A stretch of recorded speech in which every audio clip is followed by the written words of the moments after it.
Hey, weyjoh, Bill.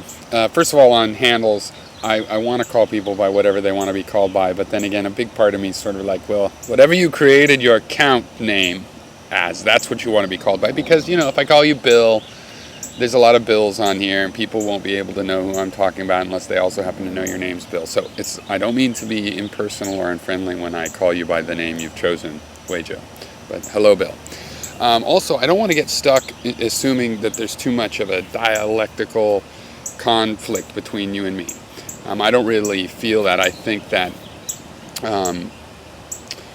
that there's a lot of compatibility in our communication so far. On the other hand, it's partially because from my point of view, you're still speaking poetically. If you have a more specific meaning that I should take very technically, I'm not getting it yet with your statements about that we are the unknown and things like this. But I don't have a problem with it being poetic. I think that's great. It's just that it's a lot like brainstorming. You don't really know what you have until you collect, after the poetry, all these fragments of ideas and start to sort them into something sensible and see what really, can survive this next stage of analysis that you get. But on the other hand, like for example, when I was talking about people can't just say, oh, well, enlightenment is getting a broader and broader frame. Oh, okay, well, I have the frame of reference of the universe, therefore I'm the most enlightened. Because no, you can't actually, there is no such frame. You can't really possibly be identifying with this frame. You can't possibly be getting a hold of. So I actually mention that just because, I see it as an important part of accepting, my simple technical definition of enlightenment.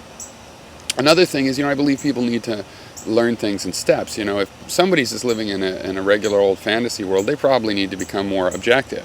But if they're already objective, then they need to face the facts of relativistic reality and realize that reality itself, the objective conclusion, has to be that reality is not objective, that there's relativism to it. So, you might need to understand one thing before another. So you seem to be getting what I'm saying in this simple technical definition of enlightenment.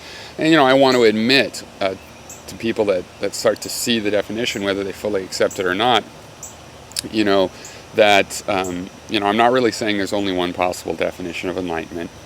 And so, and I also know that this is a simplification to some degree, and I hope that you find it's a useful simplification, but it is still a simplification. Now, having said that, I do think there's other definitions of enlightenment possible, but I would like to provoke people to make them, because I think most definitions of enlightenment, certainly that I can think through, definitely do relate well to my simplification here.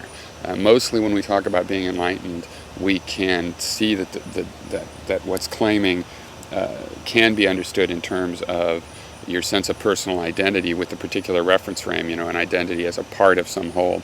And then the morality can be seen as how you treat other things within that whole. And the enlightenment then is seeing yourself as part of a greater whole. So I hope that explains a little bit about where I'm coming from.